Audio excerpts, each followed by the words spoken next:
اوس بس موږ اول کې هم سړي خډې راکوله اوس د پولیس سره ما سستاسو زما روم کې شیخ صاحب کتابونه پراته دي هغه چې ټایم ملاویږي هغه زه ګورم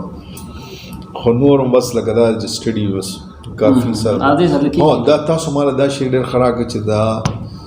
ما ولرئ چې دا ګورې فل ستاسو دوره اورېدلې ده د ابو فل دوره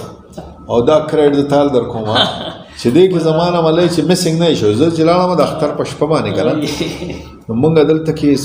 هلته کې ما 2-3 ورځې مخکې لاړم چې هلته لاړم نو ما هغه بازار ته تلم راتلم نو ما هغه ستاسو تفصیل 2-3 ورځې مس شو چې هغه مس شو بیا د اختر په شپه ورته او د هغې نه یو شپه مخکې زه ورته ډېر ناوخته پورې ناستو نو ته یقین وساته چې دا به زما په ریا کې نه راځي د اختر غونډه شپه ما خوب نه کړ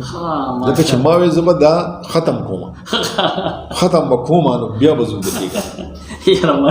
نو بیا چې زه دلته لمونځ مې تاسو سره وکړم زه چې رالم یاره نو هلته لږ کېناستم کټ کې زمونږ ترونه عادي سره بیا ملاقاتونه مونږ وکړل یاره خو ما باندې برداشت ونه کړی شه بس زه لاړم کمرې ته زه وده شوم نو اختر کې بیا ماښام چې مې سترګې وړې بیا هغې وایي چې کاکاګان راغلي بیا ټول سره ملاقاتونه مې وکړل کنه خو لکه زه ملای چې خوب را باندې غالب شو بل دا چې دا روحاني د غم دی کنه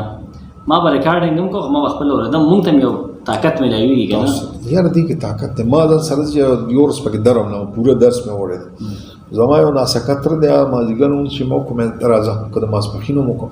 مې زه چې زو مې تا یو ځای ته بیایم نو ګاډي کې مې دې کې کښېنو هلته اوسې ته درو نو هغه ته ما ویل چې دا درس به تقریبا 3-4 غنټې نو ته که تنګېږې نو ته خیر دی چکر مکر وخه خو ته د چنې دیوال ته ډډه ولګوه یاره هغه ټول کې ناستو بیا ورته ما ویل ته خو پکې پانسېدې یاره وی ډېره مزې راکړه او مجل سړی مې در لوستی و که نه ما ته یې ډېر خوند دې راکړه راغلی بس چې کم دی نو بس زه پاڅېدلې پکې نه هغې کې طاقت پیدا کېږي زما خپله د املا کې زه چې کښېنم که نه دې کې درد خو هغه زه په یو دغه ورته ناست وم په یو نړۍ بدل نه پوهېږي او سړی نه پوهېږي په ځان هغې کې چې بدل ورځې څومره ایډیټینګ وکړه نه دې ما دا ګوتې ودرولې وې دا مټې نه دي